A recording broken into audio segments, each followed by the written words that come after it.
Hello,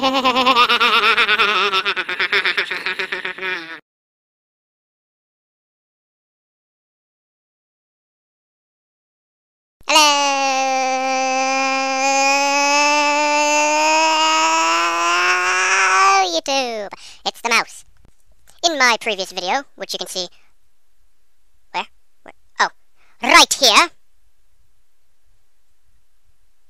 I showed that the number of scientists who give credence to creation science, that's all in air quotes, but my fingers don't work. Anyway, the number of scientists who give credence to creation science, the percent is very low, and the percent of biologists who give credence to creation science is even lower. But wait, what if evolution were proven to be wrong and the scientific community just didn't see it? There are many books on the subject, and today I am going to review those books that are presented in the second half of the video as best that I can, and stuff. There have been many embarrassing books published within the last 20 years. Books that are not written from a Christian perspective at all, but from a purely scientific perspective concerned only with scientific truth, that quite heavily dispel many of the myths of evolution that are continually put forth as truth. Here are some of those books, readily available over the internet for your review. And that's 7 books right there. So let's do as best I can for review. First of all, with every book, I'm going to see if I can actually find it on the internet to read. And then I'm going to, I'm not going to read 7 books for one video. I'm going to try to find reviews or articles on it, on the books. That way, I mean, honestly, you think I'm going to read 7 books just for a YouTube video? I'm a mouse. I mean, do you know how long mice live? Approximately 3 years. And I've been on YouTube since, 2006. Okay, I'm not going to go waste my time reading 7 books on creationism and stuff. The first book on our list is Darwin Was Wrong, A Study in Probabilities. Now, I've read some reviews on Amazon. By the way, all the links and stuff can be found in the below box. I don't know, it's not a sidebar anymore. Anyway, I've read some reviews, and it seems that most of the reviews talk about how the book is discussing probability and how complex life, and even simple life, in the modern day, is so complex and so unlikely to have happened that it mustn't have been random mutations and natural selection. Let me give an example of random chance and unlikely events that, hold on. Here you can see a bunch of coins. Now I'm going to flip every single one of these coins, and we're going to see the answer, if it's heads or tails. So here's the first coin, a nickel, and we're going to flip the coin. The first coin was tails. Flip another. The second coin was heads. Flip another.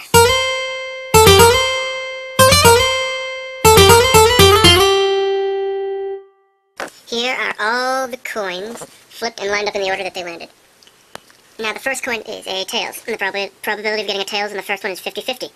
And the probability of getting a heads on the second one and a tails on the first one is 25%. So, as you can see, getting this exact arrangement is an extremely, extremely low probability. In fact, it is nearly impossible that you will ever flip all these coins and get it so that they line up in this exact pattern, where the first one is a tails, second one's a heads, third one's a heads, fourth one's a tails, fifth one's a heads, etc. So this means that when I was flipping the coins, God must have taken the coins and decided which side they would land on, right? That is the sort of probability creationist logic that I despise so very, very much. In conclusion, even though an event is extremely unlikely to unfold in the exact way that it did twice, that doesn't mean that it's impossible to happen the first time. Also, please note that the coin flipping was a metaphor for extremely unlikely events happening in the exact way that they happen, and not evolution, because evolution is not all just random chance. Evolution also takes into account natural selection. You know, that thing where the more fit animal survives, or more fit organism survives. Evolution is not all random chance like some creationists like to make it out to be, and that makes me angry! The next book on our list is The Bone Peddlers by Fix. And an adequate criticism of Fix's book can be seen on talkorigins.org, one of my favorite websites. It seems that mostly what Fix is talking about is moot about how some fossils seem fake. Of course, he seems to be ignoring the many, many other transitional fossils that are not fake. So, there we have that. Many searches of Darwin Retired by Macbeth have led to creationist websites saying you should buy the book, but I cannot find it on Amazon, nor can I find it on Google or Bing, and I can't find any reviews on it, so I guess that disproves this statement. Readily available over the internet for your review. Next we have Francis Frankie Hitching, who actually believes in evolution, just not Darwinist and natural selection sort of evolution, as well as paranormal things revolving around Mayan pyramids and probably Bigfoot. Yeah, Mr. Frankie really does like the supernatural. According to Talk Origins, his writings include Earth Magic, Dowsing, The Psi Connection, or PSI, or whatever, that thing from Earthbound, Mysterious World, and Atlas of the Unexplained, Fraud, Mischief, and the Supernatural, and Instead of Darwin. According to the website as well, he is a very good TV script writer, but does not have any scientific credentials, and he claimed to be a member of the Royal Archaeological Institute, but that institute said that he is not part of that club. So, his writing does not have any scientific merit. Yay! Idiot. I hate Frankie Hitching. Just saying. Just saying.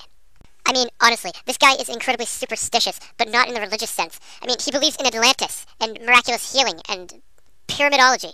All this wacky stuff that you see on, yeah. So, in conclusion, the neck of the giraffe, no.